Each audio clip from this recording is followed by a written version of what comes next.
find your strengths, and then I would say just go deep into it and try to make a good impact. Like, always show your work and be present in all these hackathons or all these events that might be happening, because you never know who might notice your talent, and you just have to be at the right place at the right time. So, hello everyone. Today we have Pratham here. Remote jobs are on trend in India, and हर कोई सोचता है कि it is really easy looking at many people's experiences. But today we're gonna get into the nitty gritty details. अगर आप एक US company के लिए काम करना चाहते हो and you want to make that 100K possible in India, it is not just about social media, Twitter, and open source. It is much more than that, and we will get into the nitty gritty details. How Pratham was able to show his passion at the age of 18 and now at the age of 19 to become a remote software engineer. So, hi Pratham, can you please introduce yourself? Thank you so much, Harnoor, for having me here. Like, it's an honor. Like, I've been watching your videos for so many years, and finally, I'm at your podcast, so it feels incredible. But yeah, a bit about myself. Like, hey everyone, I'm Pratham, I'm 19, and I work as a software engineer and developer relations for this company called Eclipse. And I have been working remote jobs since 11th grade in 2021, and I've taught myself how to code and did lots of other things. Grew my Twitter to 150,000 followers, and um, yeah, here I am. Start करते हैं with your dream profession जब आप 9th 10th में थे. So like at what age you started to code and किस age पे you actually wanted to become a programmer and you figured out your passion. क्योंकि in our world many Gen Zs को पता ही नहीं होता कि when they have a clarity कि वो ये बनना चाहते हैं, because our mind jumps like as if we have ADHD. हम एक जगह से दूसरी जगह बहुत जल्दी भागते हैं and we don't give the enough time a passion needs. Yeah, so मुझे तो हमेशा से, like, I was interested in technology and things like that. Like, I would always want to tinker with things here and there. And I think my spark for programming, I think it first started in fifth grade, where my mother actually put me in this programming workshop where I learned Python. And since then only I had this like fascination to like learn about what happens in a computer, like if I'm moving a cursor, like what is happening in the background, or if I'm playing a game, like how is this game working, or how can I make my own game and things like that. So that those sorts of thoughts like started like coming to me, like they came to me in fifth grade itself. But I never really had any guidance either from, because my parents are not software engineers, or I did not even have any other people who could guide me. So and and in India we did not have proper internet access, at least I did not, until 2017 2018. So until then I couldn't really learn much about programming or doing the things that I wanted to do. So but when, as soon as Geo came in India, and I started to learn about all these different tools and programming, all these languages and all these technologies, and like things like artificial intelligence, blockchains, all that. So I started exploring that over the years and taught myself through articles, free courses, and all those things like that.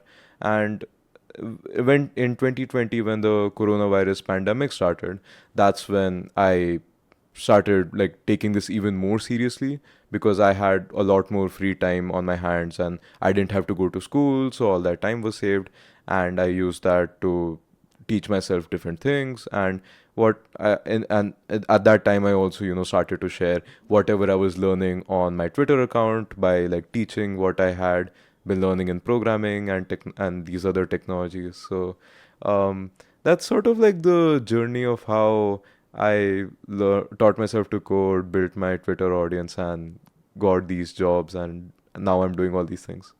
क्या बात है. And in today's world also many people share their learnings on Twitter, YouTube, Instagram. हम social media पे काफ़ी grow कर रहे हैं, but it's really hard to figure out what is something जो सबसे ज़्यादा आपको इंपॉर्टेंस देता है आपकी प्रोफाइल में ट्विटर पे हो. What do you think that caught attention? What do you think was the most important and most impactful piece of your work, जिससे आपको लगा कि हाँ यार, कि मेरा काम बाकी लोगों तक पहुंच रहा है एंड बाकी लोग आप में इंटरेस्ट ले रहे हैं. So what was that? I think like sharing the things that you're learning is obviously a very good thing, but you have to make sure that you share it in an interesting way. Let's say I learned, like I built this program in Python that is like a simple to-do list, or just taking an example here. So, one thing you could just do is like share the code and be like, "Oh, yes, I made this to-do list." But instead, you can take another approach, is where you can teach what you built. So you can tell people like, I use this library first. I wrote this code, and in this code I did this thing, and here is how it works. And when you tell a story and explain things in an interesting way, I think the audience really likes it. And not only like it also shows that you have like a deeper knowledge of the topic that you're talking about on hand. And it also obviously helps to like solidify the concepts for yourself also. So I think when you have, like, when you can create a big impact by sharing what you've done or learned in an interesting way, which is very important, then you can get the attention of lots of really interesting people and make lots of new friends and build lots of new connections.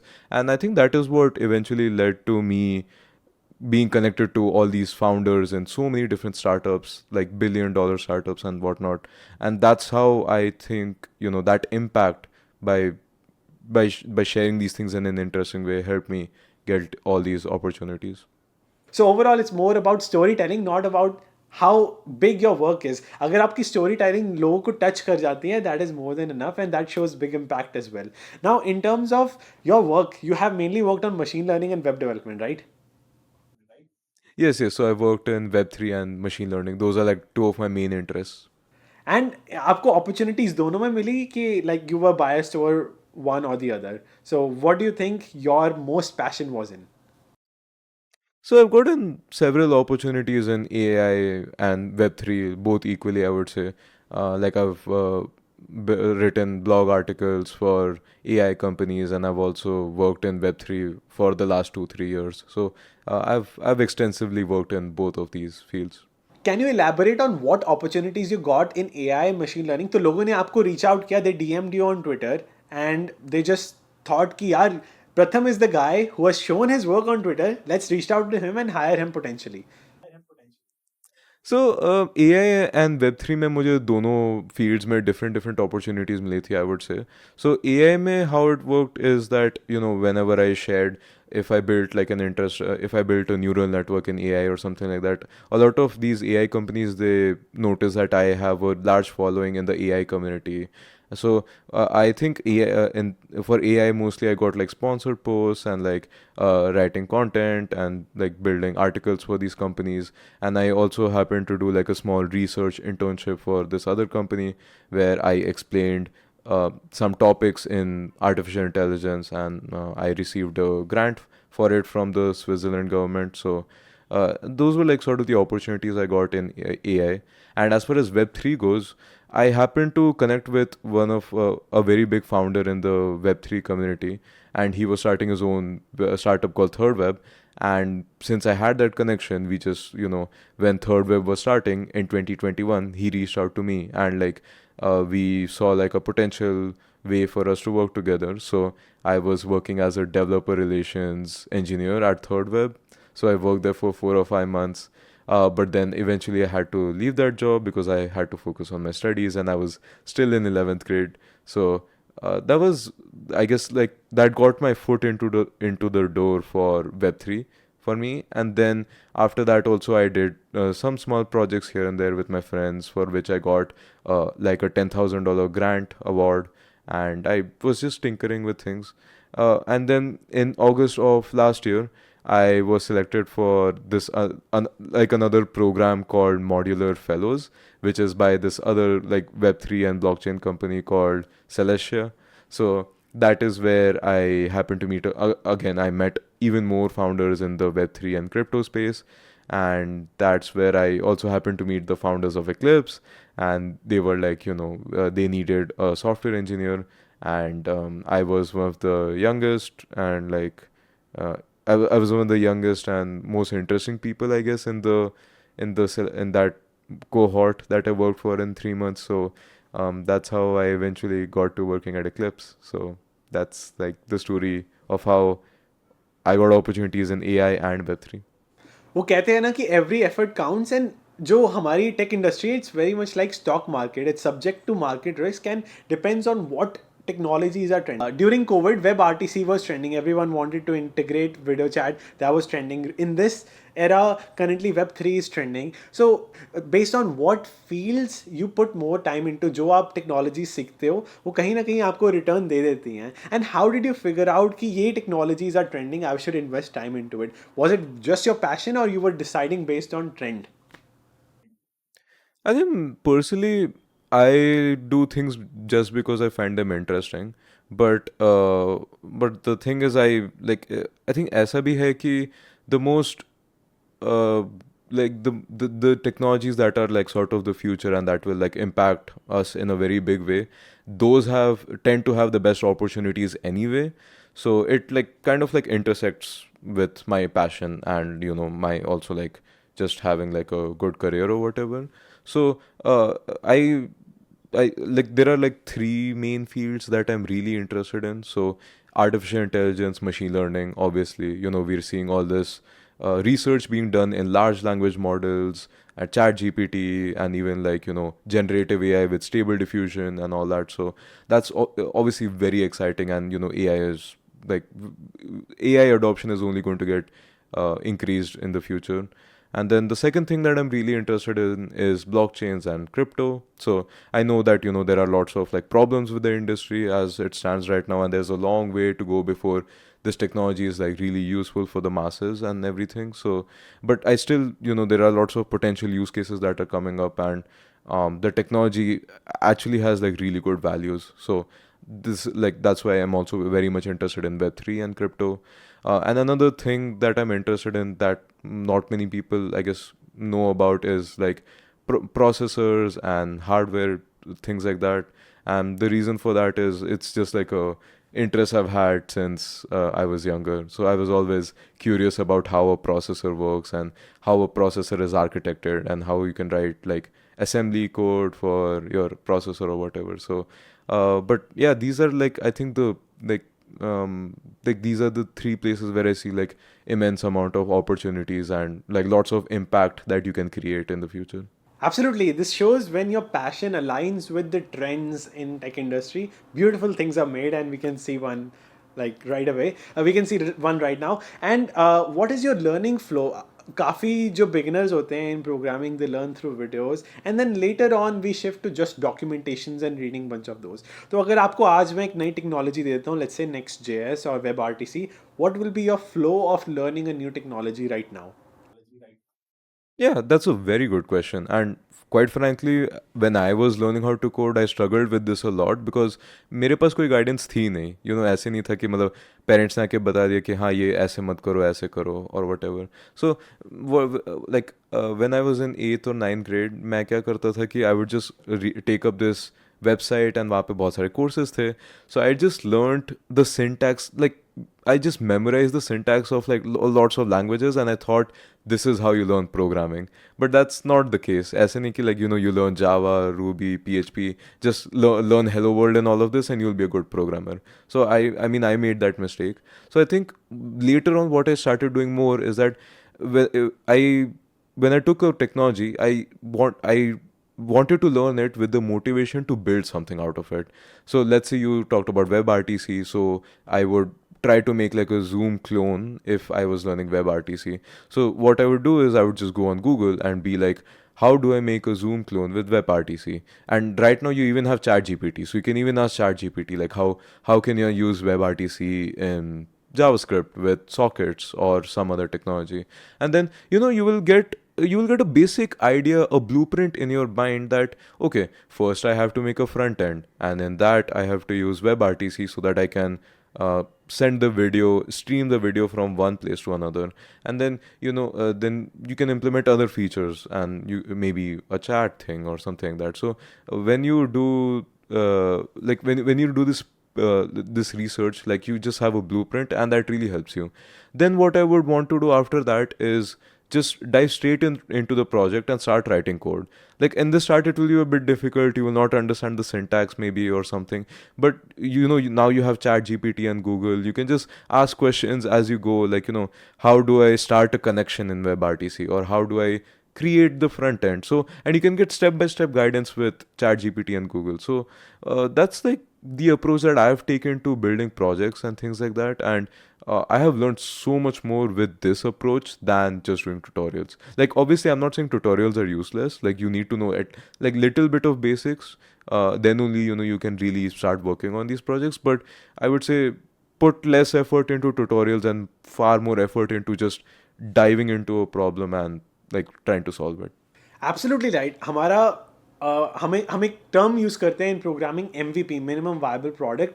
And basic से basic अगर आप एक project बना लो, whether it's web RTC, whether it's an Android app you want to make, just start from the very small step of that concept. उसका एक independent app बनाओ, independent structure, just understand that independently and then integrate it to a big level. So that's a very well framed statement you have said कि अगर हम यहाँ से start करते हैं, you are able to learn more about the nitty gritty details and construct it bigger from there. And अगर मैं आपसे पूछना चाहूँ, what are the next future technologies you believe in, where you want to invest into, जहाँ पे आपका passion और जा रहा है, and how do you figure out कि यार these are the technologies I should get into? How do you figure out the trends? तो मैंने तो पहले ब्रॉडली तो डिस्क्राइब कर ही दिया था कि artificial intelligence, blockchains and processors में मुझे इंटरेस्ट है. But obviously these are also very vast fields. There are lots of like if you take AI for example, there are like so many fields you can go into. Like you can go into data science, large language models. You can go into generative AI like with stable diffusion, like for images and all that. You can also do reinforcement learning. So there are lots of different things that you can do in these fields. So again, I like to learn about technologies to solve problems. So that's my motivation for learning things. So like let's say in AI, if I'm really interested in making videos with AI, or transforming videos like by applying like some sort of filter on top of them or something. So if I know that, if I have that motivation, what I'll do is I'll go and read some research paper on what AI generated videos are going to look like or things like that. So like that's my motive, like that's how I like to learn about new technologies. Research papers are the future. They tell you कि यार कि research, like the strongest research papers are in US, and they give you enough information कि you are able to figure out कि हाँ, the research says that कि if like hydrogen cars are the future, पहले paper लिखा गया था, then hydrogen cars were made. Hydrogen cars were not made like कि tomorrow go ahead and make hydrogen cars and forget about EVs. They were, first paper was written and then they were actually made. That's very cool. At such a young age you have the right basics of learning about the future and get into the and in fact learning a lot from you as well. This is actually the best way to learn, and many students get lost कि यार कहाँ पे जाएं, Google search करके tutorials में they get lost, and the way you have formulated for us, it is mind blowing. Yeah, and I think like similar example we can even use for blockchains and crypto. So in blockchains and crypto, there are so many fields that you can work on. You can work on the protocol level where you actually build the blockchains, and even there are like so many small components that you can look into and try to solve problems. So again my general way of learning is to like look at problems that I want to solve, and then just looking at what are the potential solutions that we have right now, or what work is that is needed to be done there. So that's like the approach I like to take, and I think that helps personally me in learning the best way possible. So I will also say this is the best podcast I've done yet. Like I enjoyed this like thoroughly. Oh wow, I'm so happy to know. So in today's world of big tech companies, हर कोई DSA के पीछे भागता है. I have actually given many remote interviews as well. मैं बताता हूँ, मेरी remote interviews हमेशा to the point concept पे जाती है, what you're gonna build. For example, if I've done web development remote job, they give me a project, they ask me to go through live in the code and they see how I'm learning it. How was the remote interview process for you, and how much DSA was involved? DSA सिर्फ big tech के लिए बचा है. I'm pretty sure it wasn't involved in your interview either.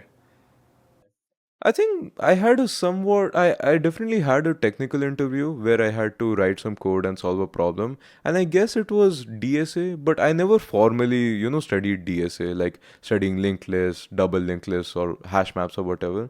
But I think generally in startups, I think at least for maybe like medium engineering roles or even somewhat less engineering heavy roles like developer relations, they I doubt they like ask you for hardcore DSA. There, they want to know more about the impact that you've created in the community, or what sort of projects you have built and practical things like that. But I also know that, like, I think as far as you like in most startups still, and in big tech companies, of course, you have to do DSA. So I think like lead code type problems are pretty prevalent. So I guess if it's required for your job interview, definitely do it. But otherwise, like, I would put a lot of my energy into just building interesting projects and solutions to problems that I have had. And because that's what I find, I think it's a very fun way to do programming, and you also feel like a sense of accomplishment, when you're like, oh, I wanted to make this app and I actually built it and it's solving a problem in my daily life. So I think that feeling is just different than, solving a lead code problem or something like that. So yeah, that's what I think. It is interesting for me as well because मैंने जितने भी remote jobs दिए हैं, it was less DSA, but yeah, but at the end of the day, your crux should be skill building. क्योंकि skills will overshadow your DSA even if they are weak. They will help you in making your profile better. मैंने अपनी जो DSA interviews Big Tech के लिए दी थी, even though 1 or 2 interviews were bad, but my skills overshadowed it. Your skills overall help you overshadow your shortcomings in DSA. So, do you agree, right?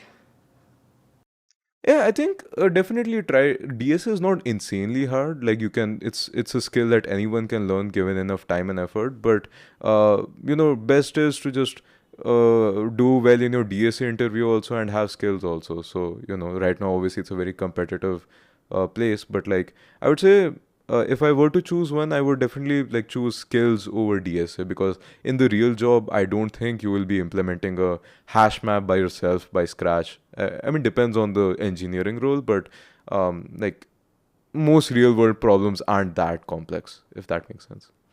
Got it. And those who don't know, he did not get job through open source development. अभी open source development काफी hype पे है. But I really want to know कि in this world, remote jobs are becoming harder and harder. Competition has skyrocketed in the world of remote jobs.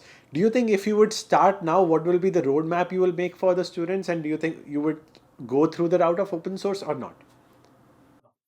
Yeah, I won't say like I never did open source. Like, I started doing it actually very late, very recently only. But I think personally for me, what played a big role was my obviously my Twitter community, and also just participating in all these different events. So I already had this resume in the Web3 space. Like, I've worked at this company before.